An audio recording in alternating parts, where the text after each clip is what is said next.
David gazed at his deceased wife's cellular device resting on the kitchen surface, its fractured display capturing the afternoon sunlight. He'd finally mustered the bravery to part with it. 18 months following Sophia's passing, he required the emotional resolution. However, when he activated it to perform a factory restoration, a notification illuminated the display. A communication from yesterday. His circulation turned frigid. Sophia had been deceased for 18 months, interred in the memorial garden across the metropolitan area. Yet somehow, impossibly, her cellular device had received a text communication less than 24 hours prior. The communication preview displayed, "Identical time next week." He remains unaware.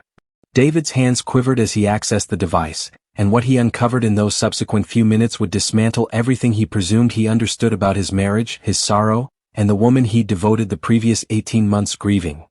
Before we continue with this incredible story, if you're new to this channel, please subscribe and don't forget to like this video. It really helps us a lot. David Martinez had consistently regarded himself a logical individual.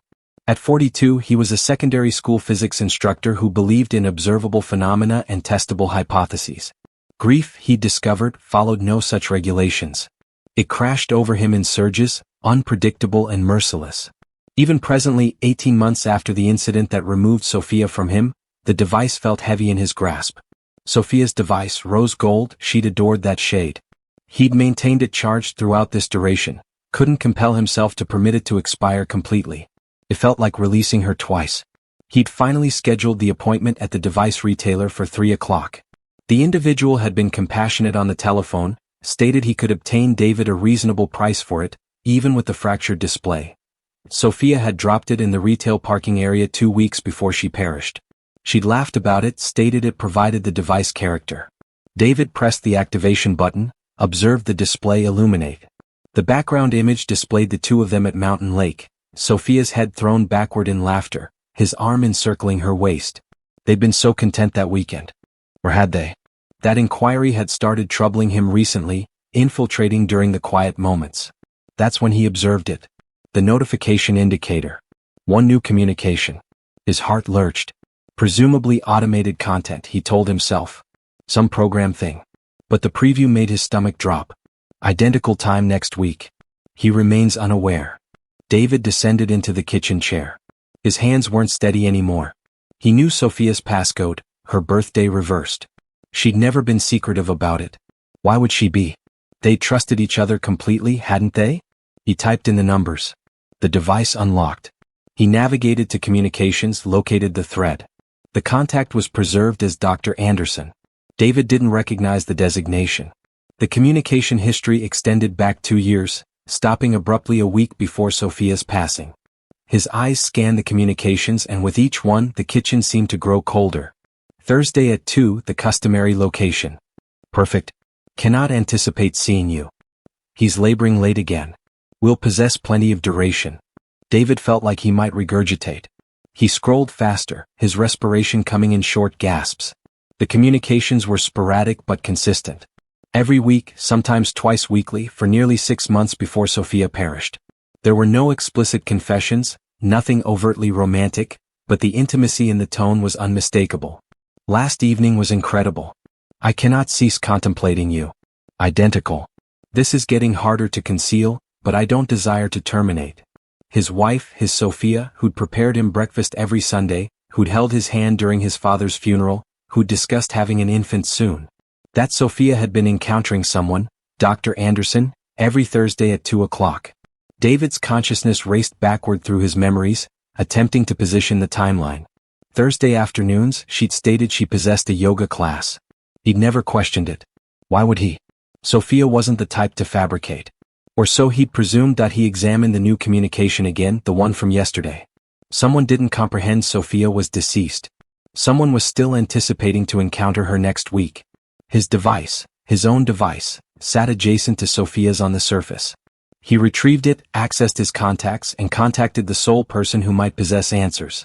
Sophia's best friend Rebecca. David. Greetings. Rebecca's voice was warm, concerned. How are you maintaining? Becca, I need to inquire something. His voice fractured. Did Sophia possess a physician named Anderson? The silence on the opposite end extended excessively long. Rebecca? David, why are you inquiring me this? Her tone had shifted, careful now, guarded. Please. I located communications on her device from someone designated Dr. Anderson. Were they? Was she? Oh heavens. Rebecca's voice dropped to a whisper. You weren't supposed to discover. Not like this. Not ever truly. The confirmation struck him like a physical assault. You knew. David, it's not what you presume. It's complicated. Complicated? His voice elevated. My deceased wife was having an affair and you knew about it. How is that complicated? She wasn't having an affair, Rebecca stated quickly. Not like that. Dr. Anderson isn't. David, where are you right now? Home. In the kitchen. Examining communications that proved my wife was fabricating to me for months. His hands shook so severely he nearly dropped the device. Tell me the truth. All of it. Rebecca consumed a shaky breath. Dr. Anderson is a therapist. Sophia was seeing her for counseling. But David, there's more. There's so much more. And I promised Sophia I would never inform you, but she's departed and you're suffering. And I believe you deserve to know what she was managing. What was she managing? What didn't she inform me? Not over the telephone. Can I arrive over? I'm 20 minutes distant. I possess something I need to display you. Something Sophia left with me before she perished. What did she leave? Letters, Rebecca stated softly. She composed you letters. 4 of them. She made me promise to only provide them to you if you ever discovered the truth. I never believed you would. I hoped you wouldn't have to carry this. David terminated the call and gazed at Sophia's device again. He scrolled through additional communications with Dr. Anderson. Appointments, brief check-ins, nothing romantic, nothing intimate, just consistent, regular contact with a therapist Sophia had concealed from him. But why? They'd always discussed everything, hadn't they? He accessed Sophia's photo archive next, scrolling through thousands of images. Most were normal photographs of sustenance, sunsets, the two of them together. But then he located a folder labeled Journal, buried in a subfolder within a subfolder. Inside were screenshots of typed notes, entries dated and organized. His cursor hovered over the first one, dated 2 years and 3 months before her passing. The preview displayed only the first line. I don't comprehend how to inform David that I've been fabricating to him since the day we encountered. David's vision blurred. He clicked the entry and began to peruse.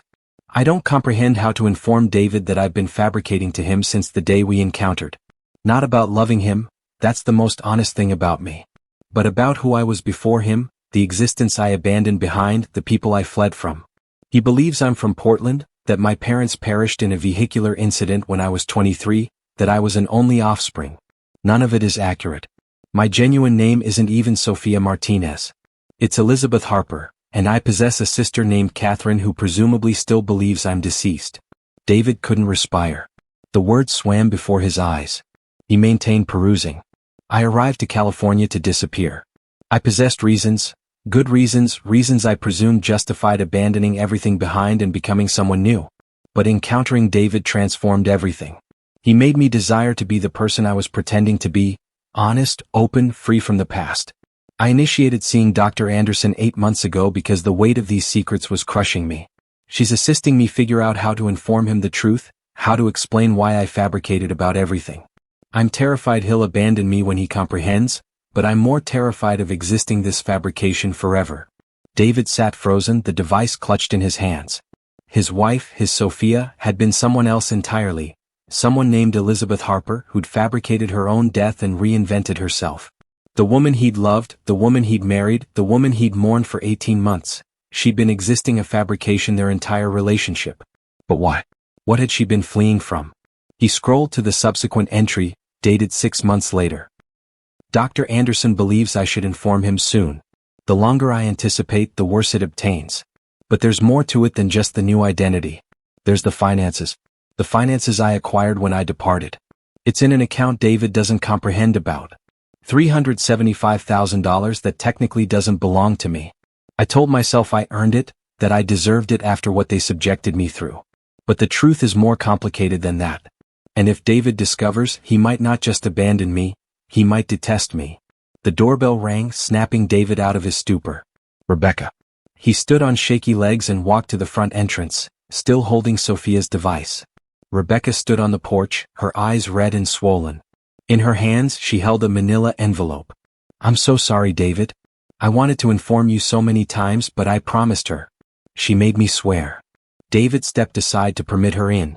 They walked to the living room in silence. Rebecca sat on the couch, the envelope on her lap. David remained standing, couldn't make himself sit down.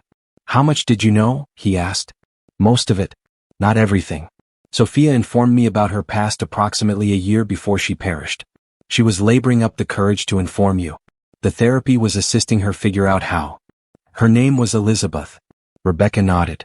Elizabeth Harper. She matured in Minnesota, not Portland. And her family didn't perish in a vehicular incident. They're very much alive. Or were as of 2 years ago.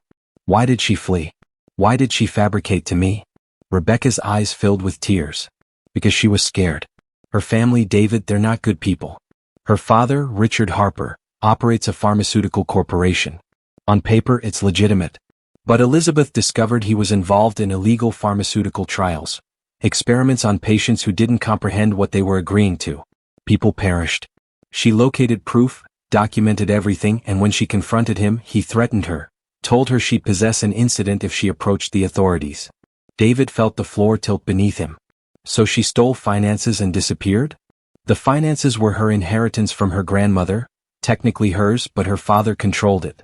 She emptied the account and fled, transformed her name, moved across the country, initiated over. That's when she encountered you. And she never informed me any of this. She desired to. Heavens, David, she was going to inform you. She possessed a plan. Dr. Anderson was assisting her prepare. But then the incident occurred. And what incident? David's voice was sharp. Inform me about the incident, Rebecca, because I'm initiating to wonder if it truly was an incident at all. Rebecca's face went pale. What are you stating? Sophia, Elizabeth, whoever she was, she'd been concealing from dangerous people for years. She possessed evidence of criminal activity. She stole hundreds of thousands of dollars from her own father. And then one day her brakes just occurred to fail on a steep hill. David could hear his voice rising, but he couldn't terminate it. Did you ever question that? Did anyone? The police investigated.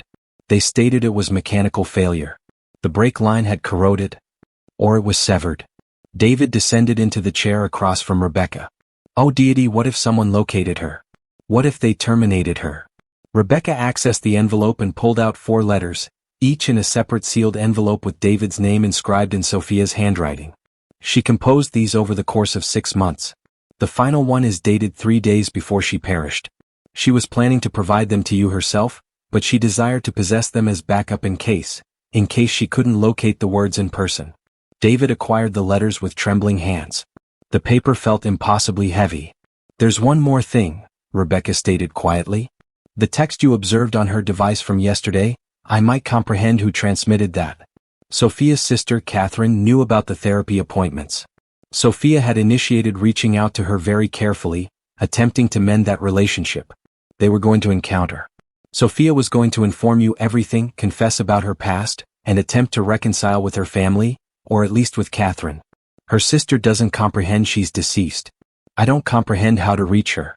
Sophia maintained that information completely separate for safety. But if Catherine is still attempting to contact her, if she's anticipating to encounter next week, David, this might be your opportunity to obtain answers about who Sophia truly was, about what truly occurred to her. David examined down at the 4 letters in his hands. Behind him, the late afternoon sun cast long shadows across the living room floor. The identical room where he and Sophia had danced on New Year's Eve, where they'd argued about paint shades, where he'd proposed to her on one knee with shaking hands and she'd stated yes through tears of joy. Everything he'd believed about his existence had been a carefully constructed illusion. His wife had been someone else. Their entire relationship had been constructed on fabrications. And now she was departed, abandoning only these letters and a trail of secrets that might lead to the truth, or might lead to danger. He examined up at Rebecca. I need to comprehend everything. Peruse me the letters, all of them, right now. Rebecca shook her head. She desired you to peruse them alone. They're private, between you and her. She's deceased, Rebecca. Privacy doesn't. His voice broke. I need to understand. I need to comprehend who I was married to. Rebecca stood, positioned her hand on his shoulder. Then peruse them. But David, be prepared. The truth transforms everything. And there's one more thing Sophia desired you to comprehend, something she told me to inform you if you ever discovered. She loved you more than anything in this world. Everything she did, every fabrication she told, it was to protect you. She didn't desire you caught up in her mess. After Rebecca departed, David sat alone in the dimming light. Four letters spread on the coffee table before him. He retrieved the first one, postmarked 8 months before Sophia's passing, and broke the seal. My dearest David, it initiated. If you're perusing this, then you comprehend my greatest secret, and I'm so sorry. David perused through the night. Each letter unfolding another layer of the woman he presumed he knew. By the time dawn broke through the living room windows, he'd perused all 4 letters 3 times each, and his understanding of his entire marriage had been shattered and rebuilt into something unrecognizable. The first letter explained how Elizabeth Harper had become Sophia Martinez. How at 24 she'd witnessed her father's pharmaceutical corporation conducting unauthorized pharmaceutical trials on homeless patients at a facility in Minneapolis. How she'd gathered evidence. Lab reports, patient files, internal memos proving not only the illegal trials but also that several patients had perished and been quietly disposed of. How her father had discovered what she was doing and had calmly explained to her over dinner that incidents occur to people who made poor decisions about family loyalty.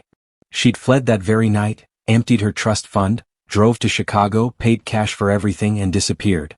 A lawyer she'd contacted had assisted her obtain new identification documents, legally questionable but technically valid. She'd selected the name Sophia because it meant wisdom in Greek, and Martinez because it was common enough to conceal behind. She'd moved to California, obtained employment as a receptionist at a dental practice, and attempted to become invisible. Then she'd encountered David at a coffee establishment. He'd been grading papers at the table adjacent to her. She'd been perusing a book on physics, attempting to understand the universe through science since nothing else made sense anymore. He'd noticed the book, made a joke about quantum mechanics, and she'd laughed, genuinely laughed, for the first time in 8 months. The second letter detailed their courtship from her perspective. How guilty she'd felt with each fabrication. How she'd fallen in love despite telling herself she couldn't, shouldn't, wouldn't. How David had made her desire to be better, be honest, be genuine. How she'd initiated seeing Dr. Anderson to labor through the trauma and figure out how to confess without destroying everything.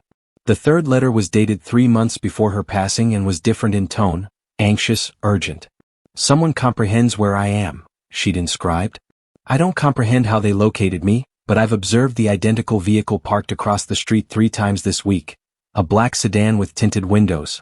Today I observed it following me to the grocery store. I'm scared, David. I'm so scared. I contacted Catherine from a disposable device yesterday. She informed me things have gotten worse at home. Father's corporation is under investigation by the FDA. She believes he might be getting desperate. I've initiated maintaining copies of my evidence in multiple locations.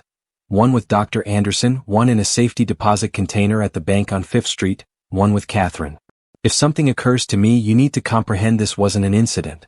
I need you to promise me something. If I perish suddenly, please contact Agent Samantha Torres at the FBI field office in Minneapolis. Inform her Elizabeth Harper located more evidence. Inform her to examine at the safety deposit container. The key is taped behind our wedding photograph on the bedroom dresser. And David, please don't investigate this yourself. These people are dangerous. Permit the professionals manage it. Just stay safe. That's all I desire, for you to be safe. David's hands had trembled as he'd perused that portion. He'd walked immediately to the bedroom, pulled down the wedding photograph, and located the key exactly where she'd stated it would be. It had been there for 18 months, just inches from where he slept every night, and he'd never known. The fourth letter was the shortest, inscribed 3 days before her passing. David, by the time you peruse this, I'll have informed you everything in person. Or maybe I won't. Maybe I'll lose my courage again. But either way, I need you to comprehend this. Loving you was the most honest thing I ever did. You made me desire to be the person I pretended to be. You made me believe I could be redeemed. Whatever occurs next, whatever you decide about us, thank you for providing me 3 years of happiness I never presumed I deserved. You displayed me what it feels like to be truly seen, truly loved, truly safe. Even if it was based on fabrications, the love was genuine. That portion was always genuine. I love you, David Martinez. In every existence, in every universe, in every version of reality, I would select you. Now, as morning light filled the room, David made a decision. He retrieved his device and contacted Rebecca. Did you sleep? She asked, answering on the first ring. No. Rebecca, I need you to inform me everything you comprehend about Sophia's sister. How can I reach Catherine? David, I don't believe that's a good idea. These people are presumably responsible for my wife's passing. Sophia stated someone was following her. She stated her father was under investigation. I need to comprehend if her passing was truly an incident. The police investigated. They stated. The police don't comprehend about any of this, about who she truly was, about her family, about the evidence she was concealing. I need to talk to Catherine. And I need to talk to that FBI agent Sophia mentioned, Agent Torres. Rebecca was quiet for a long moment. If I assist you with this, you have to promise me something. Promise you won't do anything dangerous. Promise you'll permit the authorities manage it. I promise. Liar. But Rebecca sighed. Okay. I don't possess Catherine's number, but I comprehend how to reach her. Sophia established an encrypted email account for them to communicate. It's on her laptop. Do you still possess that? David examined at the closed laptop on Sophia's desk, untouched for 18 months. Yes. The password is the coordinates of where you proposed to her. Numbers only, no spaces. Check the transmitted folder. There should be communications to an account with just random letters and numbers. That's Catherine. After Rebecca terminated, David accessed the laptop and typed in the coordinates. 37.7749N, 122.4194W. Mountain Lake. The place where everything had seemed perfect. The laptop unlocked. He located the encrypted email account exactly where Rebecca stated it would be. The communication history displayed sporadic communication over 2 years, growing more frequent in the months before Sophia's passing. The most recent communication from Catherine was dated yesterday, the identical day as the text communication on Sophia's device. Elizabeth, I'm getting worried. You haven't responded to my last 3 emails. Is everything all right? Father comprehends we've been in contact. He's been inquiring questions. I believe he might be planning something. Please respond so I comprehend you're safe. We're still on for next week, correct? Tuesday at the cafe we discussed. David's heart pounded. He positioned his fingers over the keyboard, then stopped. If he responded pretending to be Sophia, he'd be fabricating, continuing the deception. But if he informed Catherine the truth, that Sophia was deceased, he might lose his only connection to answers. He made his selection and began typing. Catherine, this isn't Elizabeth. My name is David Martinez. I was Elizabeth's husband. She was existing as Sophia Martinez when we married. I need to inform you something, and I'm sorry to do it like this. Elizabeth perished 18 months ago in a vehicular incident. At least that's what the police stated. But I just discovered about her genuine identity and the circumstances she was fleeing from. I possess evidence that someone may have been following her before her passing. I need to talk to you. I need to comprehend the truth about what occurred. If you're willing to encounter, I'll be at the cafe Tuesday at 2 o'clock. I'll be wearing a blue jacket and carrying a photograph of Elizabeth. I'm sorry for your loss, and I'm sorry you're discovering this way. He struck send before he could second-guess himself. Next, he contacted the FBI field office in Minneapolis and inquired for Agent Samantha Torres. He was transferred twice before a professional female voice answered. Agent Torres. My name is David Martinez. My wife was Elizabeth Harper. She perished 18 months ago, but before she perished, she informed me to contact you if anything occurred to her. She stated you would comprehend what it meant. The silence on the opposite end lasted several seconds. Mr. Martinez, I'm going to need you to verify some information for me. When did you state your wife perished? May 15th, 2 years ago. Vehicular incident in San Francisco. Brake failure. And you're just contacting me now? I just discovered who she truly was yesterday. She'd been existing under an assumed identity. I possessed no idea about her past until I discovered communications on her old device. Mr. Martinez, I'm going to need you to arrive to our San Francisco office today if possible. This is an active investigation and what you're informing me could be crucial. Can you do that? Yes. But I need to comprehend something first. Was my wife's passing truly an incident? Agent Torres's tone softened slightly. Mr. Martinez, there are things I cannot discuss over the telephone, but I can inform you that the name Elizabeth Harper has been on my desk for 3 years. We've been constructing a case against Harper Pharmaceuticals for illegal human experimentation and fraud. Elizabeth was supposed to be one of our witnesses. Then she vanished. We assumed Richard Harper had gotten to her. If what you're stating is accurate, if she was existing under a new identity all this duration, then there are inquiries we need answered. Can you be here by 2 o'clock? David examined at the clock. 9:30. He could make it. I'll be there. There's something else. She abandoned evidence in a safety deposit container. I possess the key. Don't approach there alone. Arrive to the office first. We'll approach together. Mr. Martinez, if your wife's passing wasn't an incident, if someone from the Harper organization was involved, then you might be in danger too. They may not comprehend you exist, but they might be observing anyone connected to Elizabeth. After terminating, David sat back, his consciousness racing. In the span of 12 hours, his entire world had inverted. His quiet existence as a secondary school physics instructor married to a dental receptionist had been a fiction.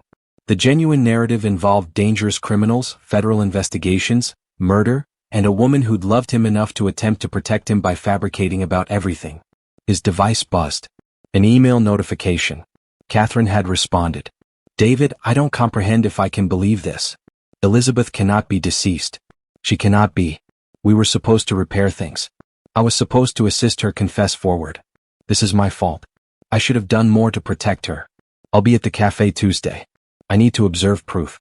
I need to comprehend what occurred. And David, if you're who you state you are, if you genuinely loved my sister, then please be careful. Our father is a dangerous individual.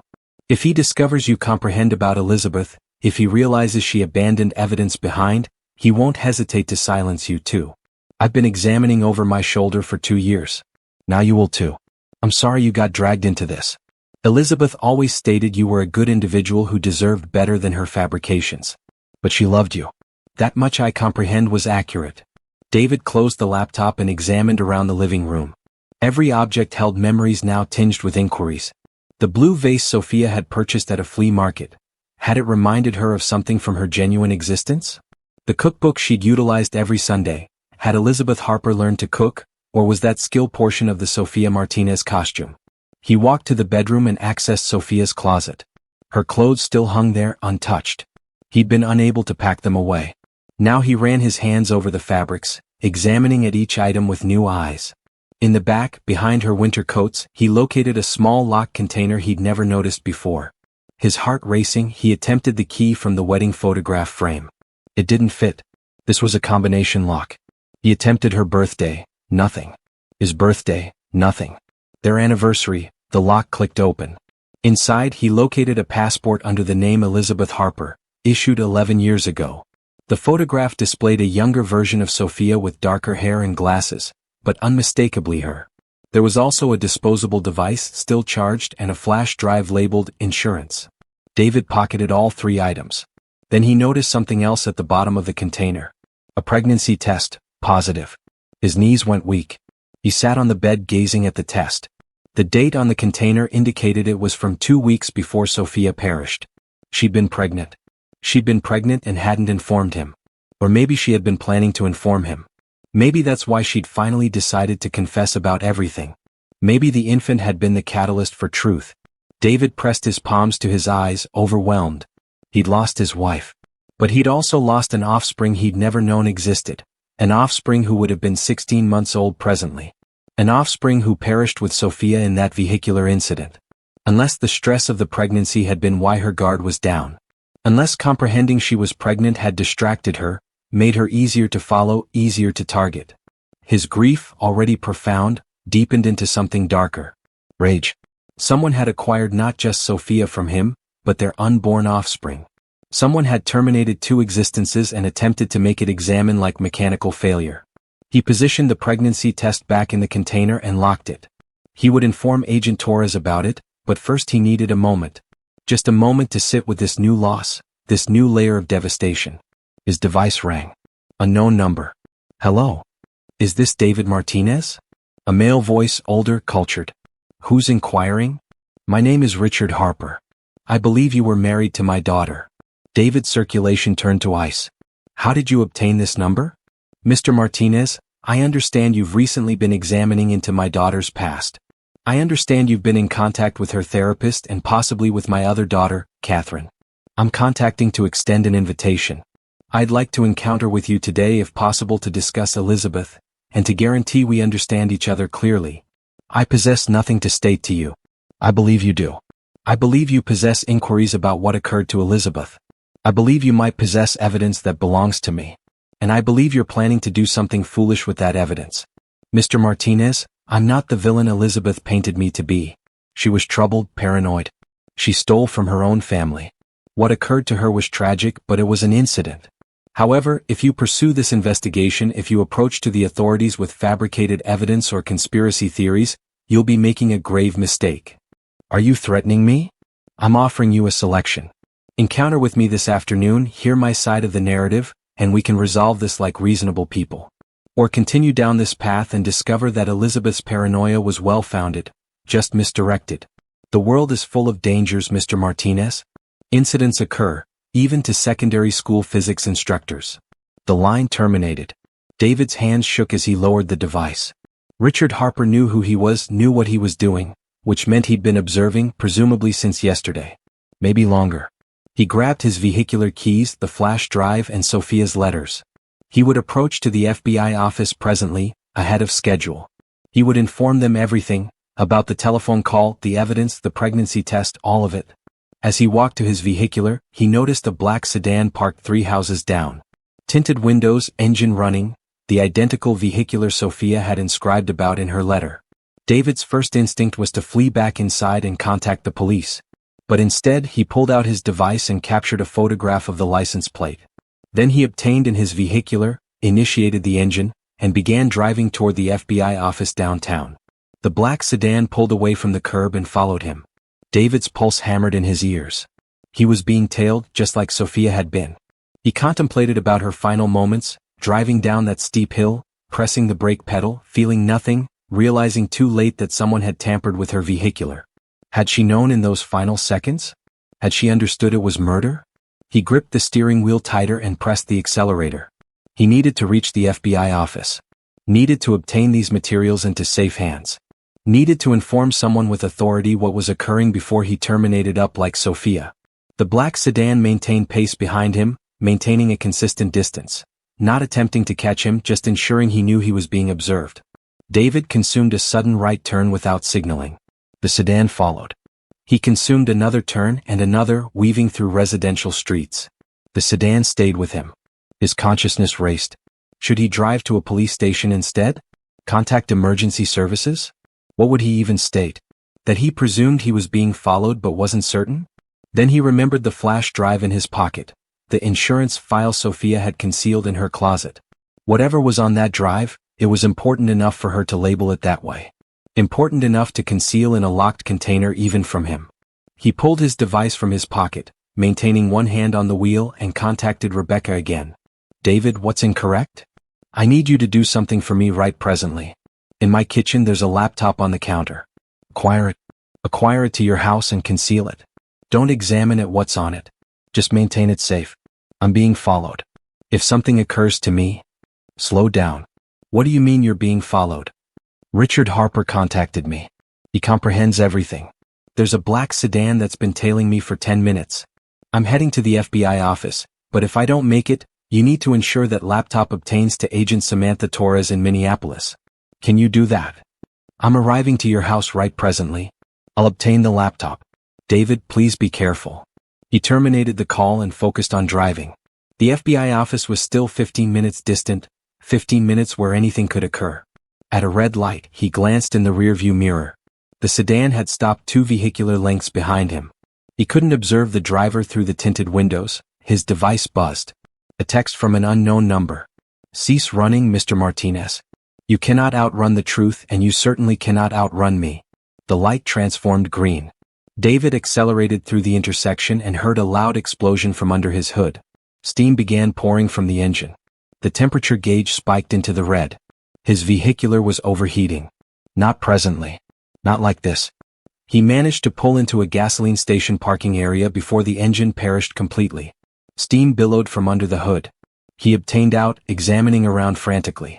The black sedan had disappeared. But standing near the air pump, observing him with cold eyes, was a man in an expensive suit.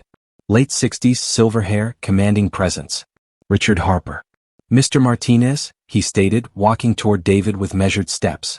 I genuinely wish you'd acquired my offer to encounter civilly. Now we'll have to do this the hard way. David stood frozen in the gasoline station parking area, acutely aware of how exposed he was. Richard Harper examined nothing like a murderer. He examined like a successful businessman, the kind of individual who chaired charity boards and played golf at exclusive clubs. But his eyes were flat and cold, empty of empathy. "Don't arrive any closer," David stated, his hand moving to his device. "I've already contacted the FBI. They comprehend everything." "Do they?" Richard smiled, but it didn't reach his eyes. "Or did you just discover your wife's secrets yesterday, and you're scrambling to make sense of pieces you don't fully understand? Permit me save you some duration, Mr. Martinez. Elizabeth was sick, mentally ill. She manufactured evidence against me because she possessed paranoid delusions. What occurred to her was a tragedy, but it was an incident. The police investigated. They located nothing suspicious. Because they didn't comprehend who she truly was. They didn't comprehend someone had been following her." "Following her?" Richard shook his head sadly. "More paranoia. Elizabeth observed threats everywhere. It's why she fled from her family. Why she transformed her name. Why she perished believing someone was after her. But the only person who was a danger to Elizabeth was Elizabeth herself." David's device buzzed in his pocket. He desired desperately to examine at it, but he couldn't acquire his eyes off Richard. "I loved my daughter," Richard continued, stepping closer. "What father wouldn't? But she was troubled. And presently you're displaying the identical irrational pattern of behavior, making accusations, fleeing to the authorities with conspiracy theories.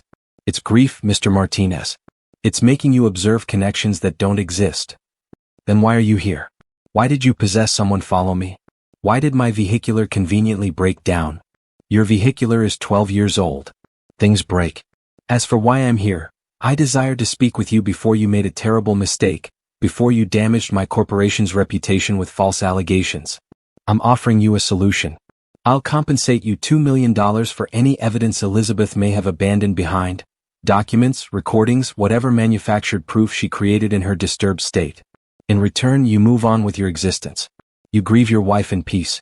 You forget this conspiracy theory. Everyone wins. You're attempting to purchase my silence. I'm attempting to prevent you from embarrassing yourself and dishonoring Elizabeth's memory. The evidence she claimed to possess, it's falsified. If you acquire it to the FBI, experts will prove it's fabricated, and you'll examine like a grieving husband who lost his grip on reality. But if you provide it to me, I can guarantee Elizabeth is remembered as the beautiful, troubled woman she was, not as a delusional thief who betrayed her family." David studied Richard's face, examining for cracks in the facade. "Sophia, Elizabeth, she was pregnant when she perished. Did you comprehend that?" For just a second, something flickered in Richard's expression. Surprise, regret. It was departed too quickly to identify. "I didn't comprehend. I'm sorry for your loss. Another reason to accept my offer, Mr. Martinez? Acquire the finances. Initiate over. Maybe initiate a new family. Don't waste your existence chasing ghosts." "I desire to hear you state it," David stated quietly. "Did you terminate her?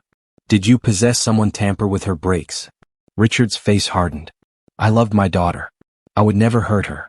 Whatever you believe you comprehend, you're incorrect. And if you continue down this path, you'll discover that I possess resources you cannot imagine. Legal resources. Your teaching career, your reputation, your freedom, all of it can disappear faster than you can blink. Or you can acquire the finances and walk away. Those are your only two options." "There's a third option," David stated. "I can inform the truth, no matter what it costs me." Richard sighed like a disappointed parent. "Then you're as foolish as Elizabeth was, and just as doomed." He rotated and walked away, climbing into a sleek Mercedes parked at the edge of the area. The vehicular drove away, abandoning David alone with his steaming, broken-down vehicular. David pulled out his device. 3 texts from Rebecca. "Got the laptop. I'm concealing it at my sister's house. Are you all right, David? Answer me." 1 text from Agent Torres. "Mr. Martinez, where are you? You were supposed to be here 30 minutes ago." And 1 text from the unknown number. "Final warning. Drop this presently." David contacted a rideshare, and within 20 minutes was sitting in Agent Torres's office at the FBI building. She was younger than he'd anticipated, maybe late 30s, with sharp eyes that missed nothing. "Inform me everything," she stated after closing the entrance. David did. He initiated with locating the communications on Sophia's device and terminated with his confrontation with Richard Harper 30 minutes ago. He provided her the flash drive, informed her about the safety deposit container, displayed her the pregnancy test and Sophia's letters. Agent Torres listened without interrupting, acquiring notes on a legal pad. When he finished, she leaned back in her chair. Mr. Martinez, I need to be honest with you. The case against Harper Pharmaceuticals has been difficult to construct. Richard Harper is very careful. He utilizes intermediaries, destroys evidence, intimidates witnesses. We've been investigating him for 3 years, but everything we possess is circumstantial. The evidence Elizabeth claimed to possess could transform that. But I need to comprehend, have you examined at what's on this flash drive? No. I located it this morning and arrived straight here after Harper confronted me. She plugged the flash drive into her computer. The file directory displayed dozens of folders. Lab reports, patient files, financial records, internal memos, recorded conversations. Agent Torres accessed the first audio file. Richard Harper's voice filled the room, discussing payment to a hospital administrator for access to vulnerable subjects for pharmaceutical trials. The recording was date-stamped 4 years ago. She accessed a patient file. A homeless individual named James Thornton had been enrolled in a trial for an experimental cardiac pharmaceutical. According to the notes, he perished within a week. Cause of death listed as natural causes, but handwritten notes in the margin read, subject displayed severe adverse reactions. Protocol violation. Do not report to IRB. File after file displayed the identical pattern. Unauthorized trials, falsified consent forms, deaths covered up or attributed to other causes, financial trails displaying payments to physicians and administrators who examined the other way. This is it, Agent Torres breathed. This is everything we needed. Mr. Martinez, your wife documented everything. She dated it, cross-referenced it, even annotated it with explanations of the legal violations. She wasn't paranoid. She was correct. Her father was conducting illegal human experiments, and people were perishing. So what occurs presently? David inquired. Presently I obtain a warrant for Richard Harper's arrest. We'll raid Harper Pharmaceuticals, seize their records, interview witnesses. With this evidence, we can construct a case that'll position him away for decades. But Mr. Martinez, I need you to understand something. You're a witness presently. Your portion of this case. And that means you're in danger until we possess Richard Harper in custody. He offered me $2 million to provide in the evidence and disappear. He was presumably planning to terminate you as soon as you handed it over. Men like Richard Harper don't abandon loose ends. If he terminated Elizabeth, and I believe he did, he won't hesitate to eliminate anyone else who threatens him. David felt the weight of it settling over him. His quiet existence was over. Sophia's fabrications hadn't just been about protecting herself, they'd been about protecting him. By maintaining him ignorant, she'd maintained him safe. Now that he knew the truth, he was a target. I need to obtain that safety deposit container opened, Agent Torres stated.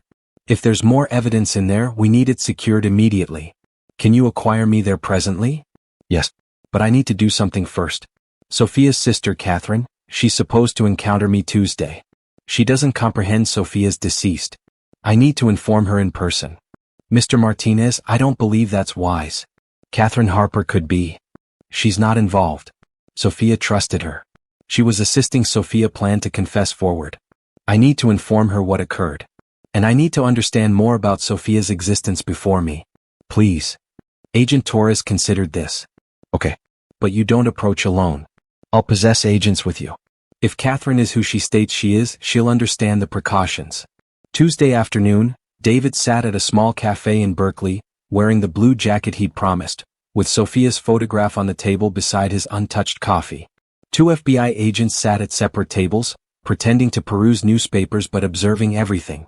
At 2 o'clock exactly, a woman entered the cafe. She examined eerily like Sophia, identical bone structure, identical eyes, but with lighter hair and more delicate features. She spotted David immediately, her gaze going to the photograph on his table. Her face crumpled. It's accurate, she whispered, sliding into the seat across from him. She's genuinely departed.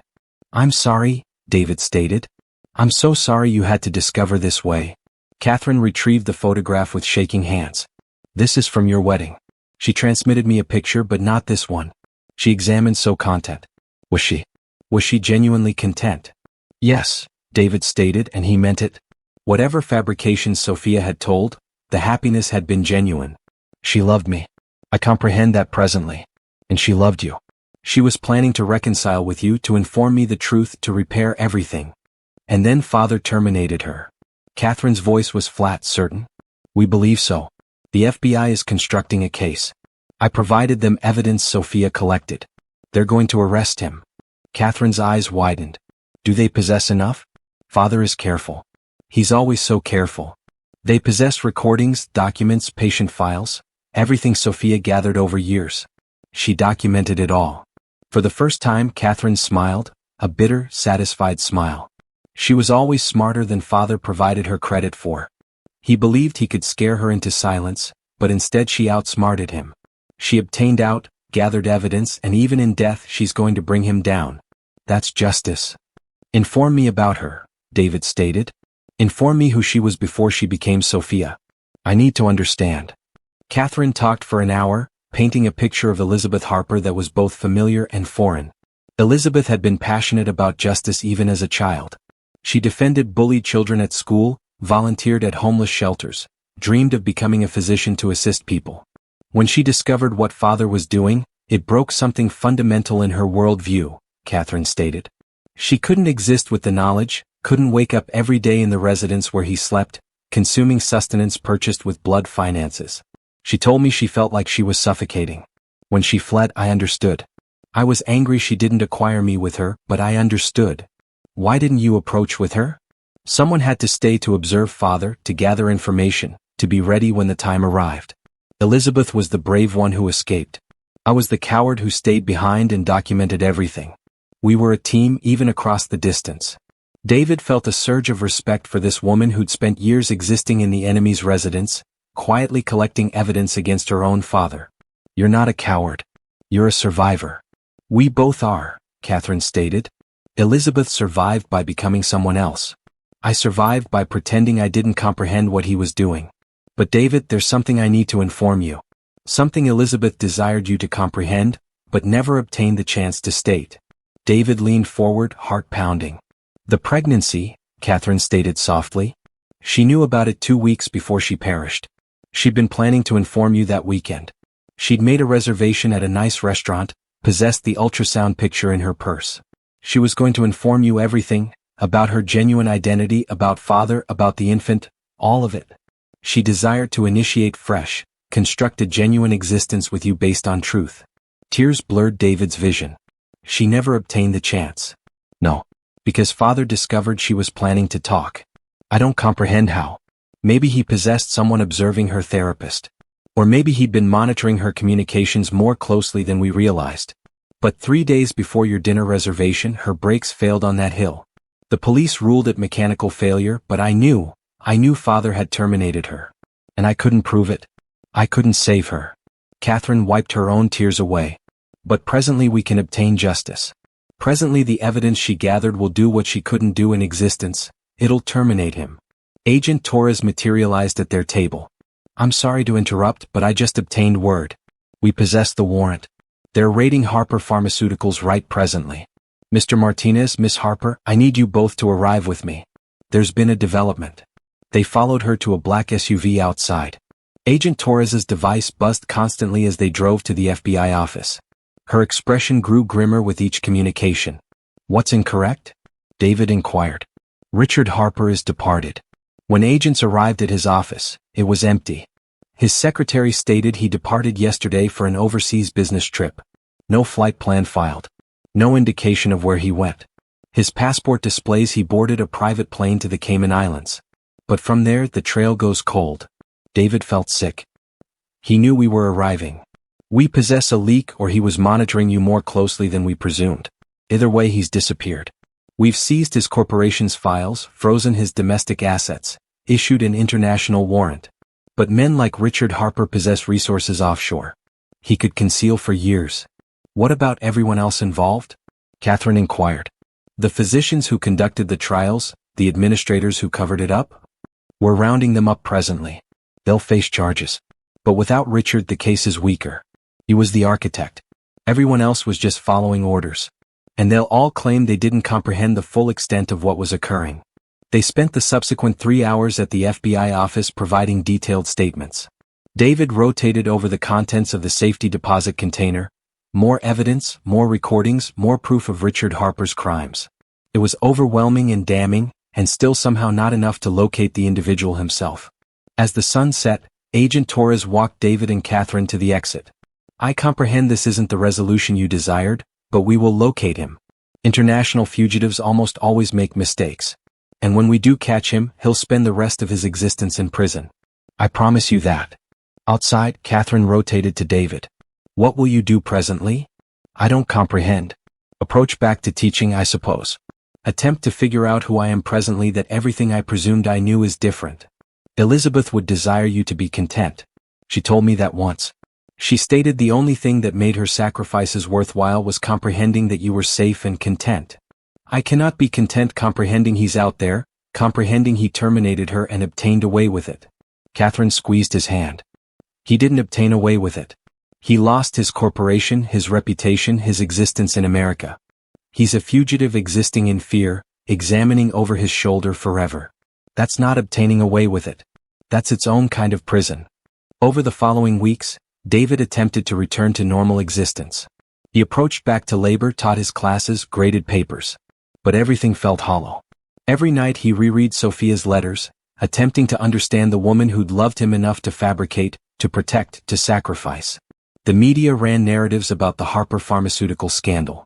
Patients who'd suffered in the illegal trials confessed forward. Families of those who perished demanded justice. The corporation collapsed, its stock worthless, its facilities seized. But Richard Harper remained missing. 3 months after their initial encounter, David invited Catherine to dinner at his residence. She'd become his connection to Sophia's genuine past, and slowly they developed a friendship constructed on shared grief and determination. I possess something to display you, Catherine stated as they sat in the living room after dinner. She pulled out a laptop and accessed a video file. I located this in some old family videos. I believe you should observe it. The video displayed a teenage Elizabeth at a family gathering, maybe 15 years old. She was laughing, full of existence, arguing passionately about something with her grandfather. The resemblance to Sophia was striking but incomplete. This girl possessed an openness, an innocence that Sophia had lost. This is who she was before everything occurred, Catherine stated softly. Before father corrupted everything. She was so full of hope and belief that the world could be better. David observed the screen, observing his wife in this stranger's face. She maintained some of that. Even after everything, she still believed in goodness, in truth, in justice. She believed in you, Catherine stated. You provided her hope when she presumed she'd lost it forever. They sat in comfortable silence observing the video loop. Then David's device buzzed. A text from Agent Torres. Turn on the news presently. David grabbed the remote and switched on the TV. Every major channel was covering the identical narrative. Richard Harper had been located deceased in a hotel room in Singapore. Initial reports suggested suicide. A note had been abandoned. David's hands went numb. Catherine gasped beside him. Agent Torres contacted seconds later. Mr. Martinez, I desired you to hear this from me before the media obtains the details. Richard Harper is deceased. It appears he acquired his own existence. The note he abandoned was brief. He confessed to ordering Elizabeth's murder and expressed remorse for his crimes. We're treating it as credible, but there will be an investigation to rule out foul play. He confessed. Yes. He admitted to possessing Elizabeth's brakes tampered with. He stated he presumed he was protecting his corporation, his legacy, but that the guilt had destroyed him. With his empire departed, his reputation ruined, facing international charges, he selected this way out. I'm sorry, Mr. Martinez. I comprehend you desired him to face trial. After the call terminated, David and Catherine sat in stunned silence. The individual who'd terminated Elizabeth was deceased. The truth was finally public. Justice, in its own twisted way, had been served. Do you believe it's genuine? Catherine inquired. Do you believe he genuinely terminated himself, or did someone obtain to him, someone who didn't desire him testifying? Does it matter? David stated. Either way, he's departed. He cannot hurt anyone else. Elizabeth would have desired him to face trial, to publicly answer for what he did. Maybe. Or maybe she would have desired exactly this, for him to admit what he did and face his own conscience. We'll never comprehend. In the weeks that followed, David discovered himself contemplating differently about Sophia's fabrications. She'd created a false identity to survive, yes. But in doing so, she'd created something genuine, a love that had transcended the deception. She'd been Elizabeth Harper, damaged and fleeing. And she'd been Sophia Martinez, hopeful and healing. Both versions had loved him. Both versions had been genuine. He initiated inscribing down his own narrative, attempting to make sense of the past 2 years. The grief, the discovery, the investigation, the resolution. Inscribing became therapy, a way to process the impossible reality he'd existed through. 6 months after Richard Harper's death, David received a package from a law firm. Inside was a letter from Sophia's lawyer, the one who'd assisted her create her new identity years ago. Dear Mr. Martinez, I was instructed by my client, Sophia Martinez, formerly Elizabeth Harper, to deliver this package to you in the event of her death and the resolution of her father's crimes. She prepared this before she perished, hoping you'd never need to peruse it but desiring you to possess it if circumstances required. Inside, you'll locate the full truth of her existence in her own words, along with something she desired you to possess. The package contained a journal, years of Elizabeth's handwritten entries documenting her transformation from Elizabeth to Sophia, her falling in love with David, her fears and hopes and dreams. The final entry was dated the day before she perished. Tomorrow I inform David everything. Tomorrow I display him the ultrasound and explain that our infant will be born into truth, not fabrications. I'm terrified he'll detest me for deceiving him, but I'm more terrified of continuing this way. If you're perusing this, David, it means I never obtained my chance to be brave. It means something went incorrect. I'm sorry. I'm so sorry for the fabrications and the secrets and the danger I brought into your existence. But please comprehend this. Loving you was the truest thing I ever did. You made me believe I could be better than my past. You made me desire to attempt. Whatever occurs, thank you for 3 years of honest love in an existence full of dishonest survival. Thank you for being my safe place. Thank you for being you. Attached to the final page was an ultrasound photograph, 7 weeks along, a tiny blob that would have been their offspring. David pressed his fingers to the image, grieving anew for a future that had been stolen. But beneath the grief, something else emerged: gratitude. Gratitude for the duration they'd possessed, for the love that had been genuine even when the identities weren't, for Sophia's courage in attempting to construct a better existence despite impossible circumstances. He contemplated about the inquiry that had haunted him since locating those communications on her device. Had their marriage been genuine if it was constructed on fabrications? And presently, finally, he possessed his answer. Yes. Because love isn't about perfect honesty. It's about selecting each other despite imperfections, despite pasts, despite fears. Sophia had selected him every day in every way that mattered. She'd protected him, loved him, attempted to construct a future with him. The name she'd utilized was false, but the commitment had been genuine. David positioned the ultrasound photograph in a frame next to their wedding picture on his dresser. 2 reminders of the existence they'd constructed and the existence they'd almost possessed. 2 pieces of a narrative that was both tragic and beautiful. A year later, David stood at Sophia's grave with Catherine beside him.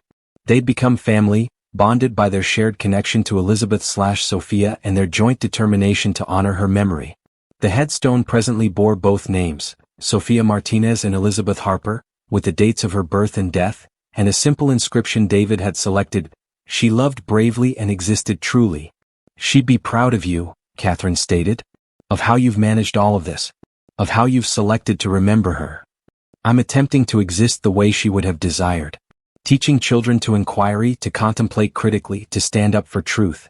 It's not much, but it's something. It's everything," Catherine stated. "It's exactly what she would have desired." As they walked back to the vehicular, David contemplated about the device that had initiated this entire journey, Sophia's old device with its cracked display and impossible communication. He'd maintained it, unable to permit it approach. Sometimes he still activated it, scrolled through her photographs, perused her journal entries.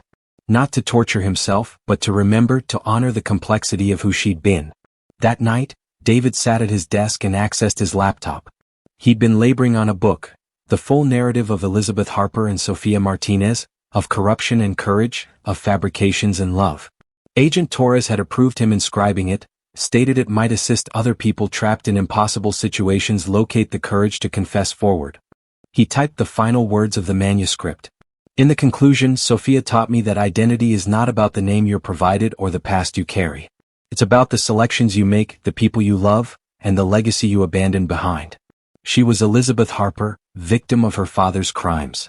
She was Sophia Martinez, my wife and partner. She was both and neither, someone entirely her own. And in every version of herself she was brave. That's how I select to remember her. Not as the woman who fabricated to me, but as the woman who loved me enough to attempt to become better. In a world full of deception, that truth is enough. David preserved the document, backed it up to multiple locations. He'd learned that lesson well, and leaned back in his chair.